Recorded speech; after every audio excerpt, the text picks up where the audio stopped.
to Kansas, gateway to Oz. Under the rainbow, this is where it was. Hollyhocks and red ripe tomatoes, hand-churned homemade ice cream. Let me tell you, Kansas is more than tornadoes. It's the best part of Dorothy's dream. Today, Around Kansas introduces Rudy Wendelin, the man who helped make Smokey Bear famous. Then learn about Cyrus K Holiday, originally from Pennsylvania, who made Kansas his home and the center of his many business ventures, including the founding of the Atchison, Topeka, and Santa Fe Railroad. Next, enjoy a poem from Ron Wilson, and we'll end with a look at a mushroom called the Puffball. Closed captioning brought to you by Ag Promo Source. Together we grow. Learn more at agpromosource.com. This segment brought to you by Brown Chevrolet Buick in Wamego, just a short drive down the Yellow Brick Road. Well, here it is, early Wednesday morning again. I'm Frank. I'm Deb. And this is Around Kansas. And of course, you know, we really haven't put a plug in for the Delam House in some time, so we'll do that this morning. This is our set. We come to the Delam House and do this show, but we move around all throughout the house. And of course, the various seasons, the decor changes and what have you. And it's a beautiful place to have, if your club is having a meeting, it's a great place for wedding receptions or weddings or whatever. And so you can also take a look at it. It's right across from the state capitol. So you can come in and take a look at this place. It's a beautiful house. And you better give them a call soon, because with fall coming on, you know, and then the Christmas season, a lot of people are going to be wanting to have their events here. So you better call them quick to get on the schedule. It is lovely, and the facility is so comfortable. No matter what the season is, it's always pretty, it's always comfortable, and we're just thrilled that we can be here every week, because it's really nice. So, anyway, you've been up to stuff as usual. Oh man, just all over the place. And I got to put in a plug. I know we talked a little bit a couple of weeks ago about July 4th, but I didn't get a chance to mention Dr. Jake has a cavalry tribute group. I think more than reenacting might be more appropriate. So it's a bunch of guys and gals, depending on the time, you know, whether or not they're in the middle of harvest like they have been. And so they do all kinds of events. They do the Memorial Day things. But Dr. Jake used to work with another veterinarian, Dr. Heath Hayden, at the Oakley Vet Clinic before they both went out on their own. So Dr. Heath went to Texas, and he is a vet in Canadian Texas. So he invited Dr. Jake and his cavalry group to come down for the rodeo and present colors at the beginning of the rodeo. Well, Rodney Mays was the only guy who could take time off from harvest to go with him. So when they got there, they recruited this little girl to carry the flag. So it was Dr. Jake and Rodney, and this little girl, Taylin Wright, 10 years old, that big, I swear. She's just the tiniest little thing. And she put on the cavalry garb and carried the flag for them. She was amazing. And Jake on July 4th led the riderless horse into the arena, and the announcer was awesome, and it was just the most beautiful way to start the rodeo. All kinds of folks from Kansas down there competing.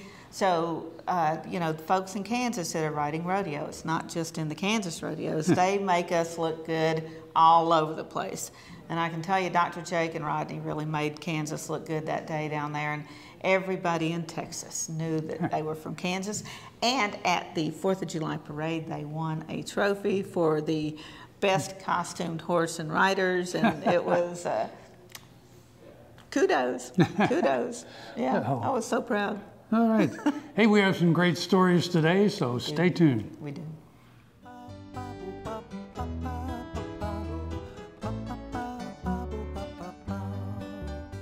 Watch Ag AM in Kansas online at agaminkansas.com. Buying a car shouldn't be this hard. And at Brown Chevrolet Buick in Wamego, it isn't.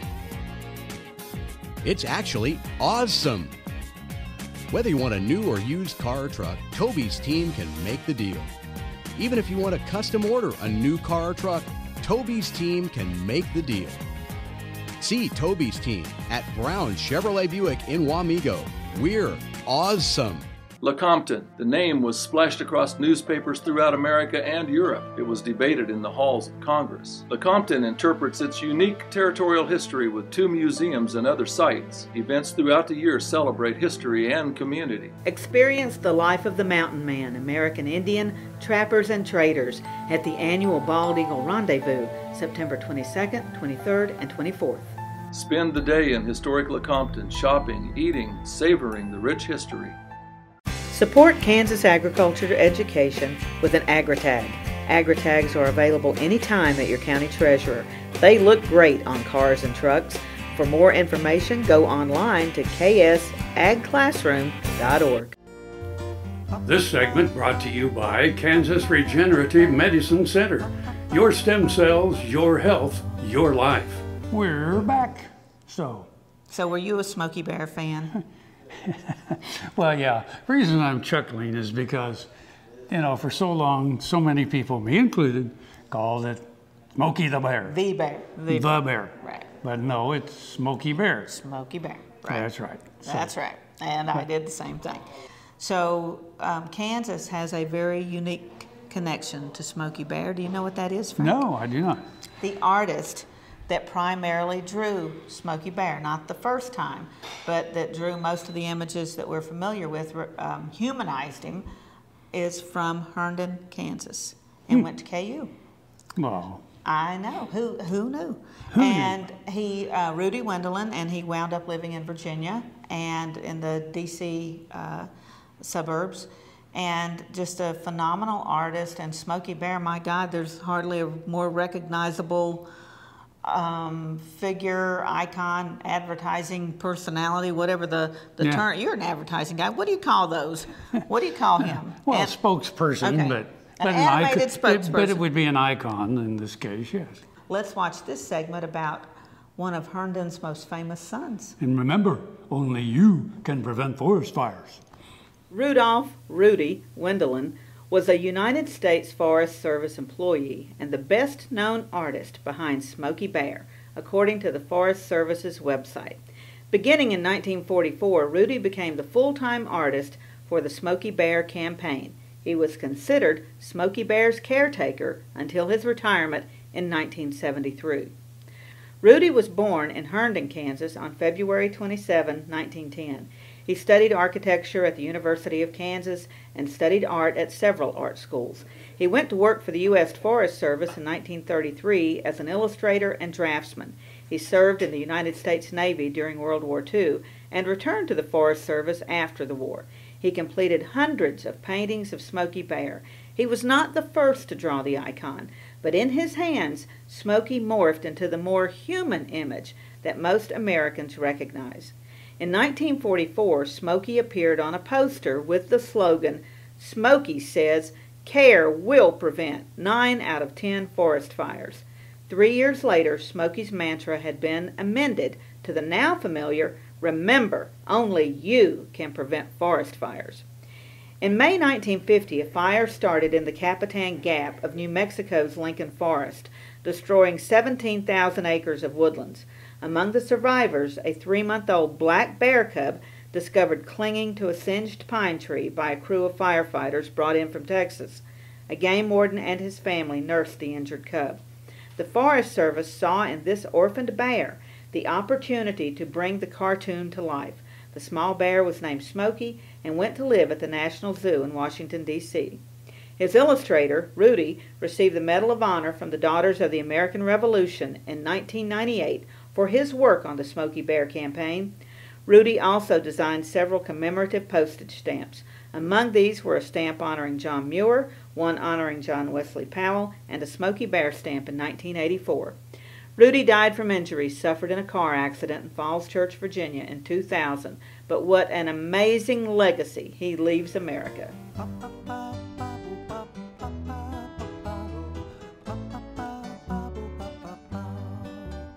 Hi, I'm Annette from Jackson's.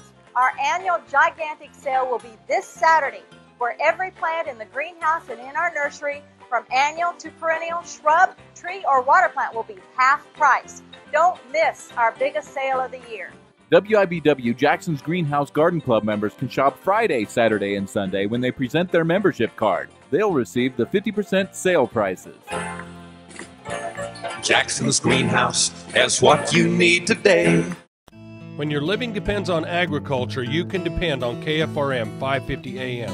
If you're in the southwest three-fourths of Kansas or the northern half of Oklahoma, catch us at 550 AM on the radio dial. But if that isn't you, listen on your cell phone at TuneIn Radio or on your computer at KFRM.com. We promise to keep you informed, entertained, and company as you go through your day. KFRM 550 AM, the voice of the plains. We would like to join your management team. Buffalo Bill Cody earned his legendary title in Oakley. Bring the family and come celebrate Oakley's pioneering history and unique geography at two sites, the Buffalo Bill Cultural Center and the Fick Fossil Museum. Cody's statue marks his achievements and welcomes visitors to the Cultural Center. The Fick Fossil Museum houses world-class fossils and artifacts. You'll find Oakley at the hub of U.S. Highways 83 and 40 and I-70. Stop for the legend. Stay for the day. Discover Oakley. This segment brought to you by Kansas Soybean Commission. Progress powered by Kansas farmers. And we're back again. Aren't you glad? I know I am. We're here. So, one of my favorite series running now is Hell on Wheels. Oh, gosh. And I'm sure that, I mean, there's some history in it and all of that. But I don't know if you're familiar with it. I met Anson Mount. Oh, but, yeah. Yeah, but it's pretty much about the building of the Union Pacific and then the Southern Pacific, and it's getting close to the end of the series right now, which is really going to be sad because I love Westerns. But anyway, the only reason I'm saying this now is because, of course, Topeka, Kansas is very famous for the Atchison, Topeka, and out there, Santa Fe Railroad, which of course was built by Cyrus K Holiday, one of the founders of Topeka, Kansas, USA. One of my favorite people. He was mayor of Topeka 5 times, I think, and he is one of the people memorialized with a statue on Kansas Avenue in the downtown beautification, revitalization, just a shot in the arm. Kansas Avenue is incredible. So you've got to bring the kids to see the folks that are being honored. And I know that Carl Ice, who is another native Kansan, another native Topekan, was on hand. He is the chairman of the Burlington Northern Santa Fe, BNSF. And he was on hand to dedicate the statue of Cyrus Holiday. Nobody loved Kansas more than Cyrus Holiday, seriously. And, you know, tacking Santa Fe onto the name of the railroad, it was so funny because he didn't know if they'd ever get to Santa Fe, but people wanted a railroad to Santa Fe. You know, it had this mystique about it. And by golly, they did. They got to Santa Fe and beyond. Yeah.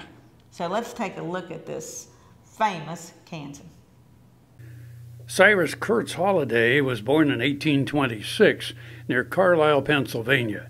He attended Allegheny College and graduated in 1852 with plans to practice law. Instead, he went into business. After making a handsome profit on a short-line railroad venture, Holiday joined the throng of westward migrants and was among Kansas Territory's first settlers. Holiday settled at Lawrence, but not long after his arrival, he thought he should establish another enclave of Free State citizens farther up the Kansas River. Holiday organized the Topeka Town Association and marked off the town's streets and boundaries. He would play a principal role in the founding of the Free State Party. During the Wyandotte Constitutional Convention of 1859, Holiday served as Topeka's delegate. He succeeded in having his city officially designated as the future state capital.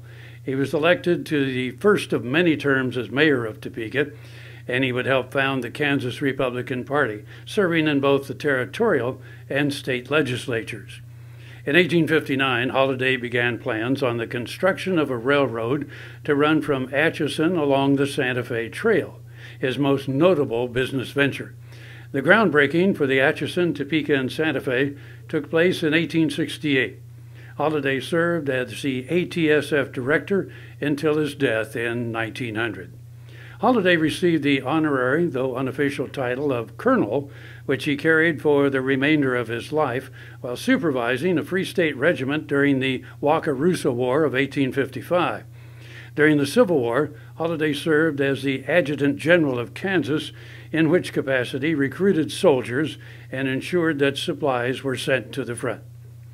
Through this downtown Topeka pocket park, with his statue as the centerpiece, generations of Kansans will be able to meet the man whose vision has shaped not only Kansas, but the American Southwest.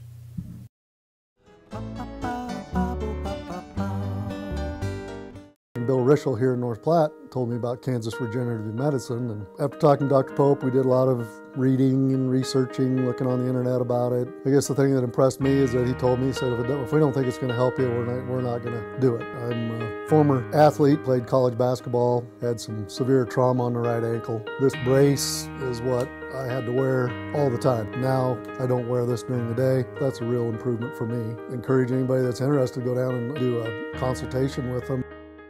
Grain sorghum is one of the most important cereal crops worldwide, and Kansas leads the nation in its production. Over the years, sorghum has been either exported, used in animal feed domestically, or for other industrial uses. Recently, its use in the ethanol market has seen tremendous growth, with 30% of domestic sorghum typically going to ethanol production. Kansas Grain Sorghum is committed to sorghum research, market development, and education. Learn more at ksgrainsorghum.org. Soil is the life of a farm, and for 25 years, SureCrop Liquid Crop Nutrition has helped growers produce abundant quality crops while preserving and improving the soils they steward. SureCrop offers complete soil and plant analysis with cropping recommendations, delivery direct to your on-farm storage, and quality crop nutrition custom blended for your field. Choose SureCrop for the assurance of excellence for your soil. Call today or visit their website for more information. This segment brought to you by Kansas Grain Sorghum, growers working together. Find out more at ksgrainsorghum.org. Howdy folks, I'm Ron Wilson, Poet Laureate. Those of us who live out here in the middle of the country get used to one thing, and that is the weather's going to change. This poem is entitled, Just Wait a Minute, It'll Change.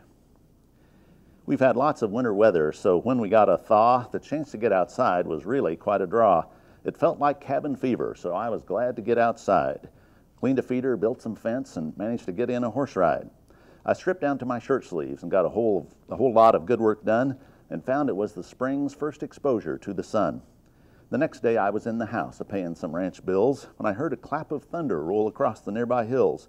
I tuned into the weather, and they proceeded to inform that a wave of snow might follow a local thunderstorm.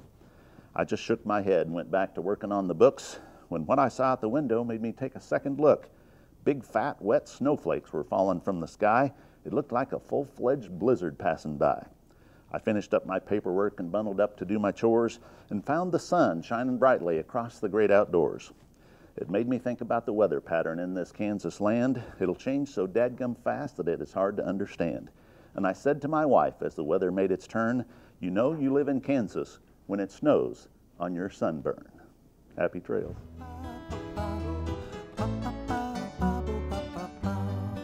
Kansas Farm Bureau, the voice of agriculture, represents grassroots agriculture. The state's largest and most powerful farm organization stands up for its members through leadership development, agriculture education, legal defense, environmental advocacy, farm safety, and risk management. Members also enjoy money-saving benefits. To join our organization today or to learn more, go to www.kfb.org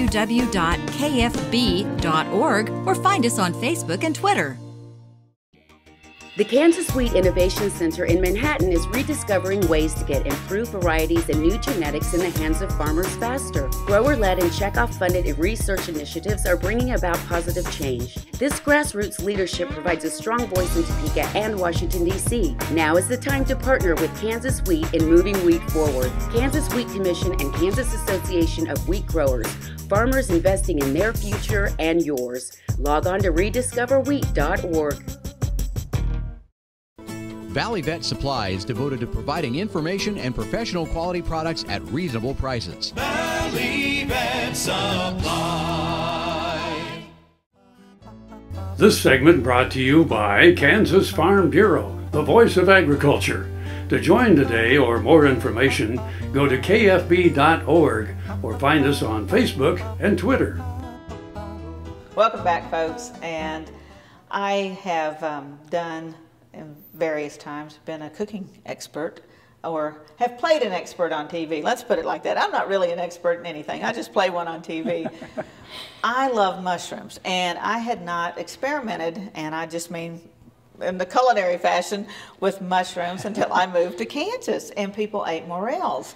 You know, we weren't into that back home. Now I've gotten everybody back home in Virginia, North Carolina, hunting mushrooms.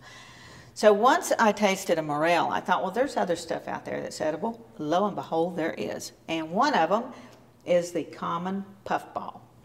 And again, friends, don't take my word for it. I'm not an expert on anything. But I have read a lot, and I've tried them, and I love them. And puffballs, not after they're dried up, and like Dr. Jake says, they threw them at cows and watched them, you know, just explode. No, before they're throwing them at cows. If you slice into a puffball, my daughter said it's like the tofu of the mushroom family. It's just this white, it's like white bread almost. It's like eating silk. The texture is amazing. It's like eating silk. And they'll take on the flavor of whatever you put it with. Like I put them in a little garlic and butter, but they'll just take on the flavor of whatever you cook it with. And the way you tell a real puffball is you slice it and make sure that there's no stem forming, because if there's a stem forming, it's something else. It's going to be another kind of mushroom. So, you know, do your homework before you try mushrooms. But there's a lot of really cool, if you read up and, you know, go online and learn a lot of stuff, there's a lot of really interesting edibles out there, and puffballs are everywhere, especially with all the rain we've had this summer. And the thing is you're never too old to learn something. I had never heard of these until she just brought it up. So this next story is going to be very interesting to me. Puffballs may very well be the favorite mushroom of childhood. What kid walking through the pasture hasn't stomped the brittle brown ball to watch the smoke puff out in one big whoosh? If the kid is really lucky, there's an entire fairy ring of puffballs for the stomping pleasure. Or, as some of my friends recall, they threw them at cows. Fortunately, they are so light it is not likely the cows even noticed. Puffballs are a fungus, and one of the delicious edible fungus among us before it is ripe. Once the flesh gets a tinge of yellow, best to leave it for stomping later. Puffballs range from marble-sized to the giant puffball, which reportedly can get as large as a sheep. Slicing into the puffball is like looking at a piece of white bread, and a true puffball will not have a stem visible on the inside. If it does, it is not a puffball, but a stage of another mushroom's growth. The outer edge of the puffball, the skin, is rough and can appear white to brownish. While it is also edible, it bothers some folks' digestive systems. It is easily peeled away. The puffball itself does not have very much flavor, but takes on the flavor of whatever it is cooked with. While it is low on taste, it is high on texture and can only be likened to eating silk. They are commonly used in crepes and casseroles. As puffballs ripen, the outer skin becomes thin and brittle, and the flesh dissolves into thousands of spores, hence the appearance of dark smoke when the puffball is crushed. As with any mushroom, exercise caution. While there are many edible mushrooms, most are non-edible and some are highly poisonous. Non-edibles are not really poisonous, but often upset the stomach and can make you quite sick. Even edible mushrooms can cause upset stomach for people who are not accustomed to them. So when trying a new mushroom, Best to do it in small quantities to make sure it sets well with you. Your local extension office can provide information on which mushrooms or fungi are safe and which ones you can find in your yard or pasture or perhaps clinging to the tree stumps on the creek bank and when they are in season. Happy hunting! Well, that's it. I'm Frank. I'm Deb. And we'll see you somewhere around Kansas.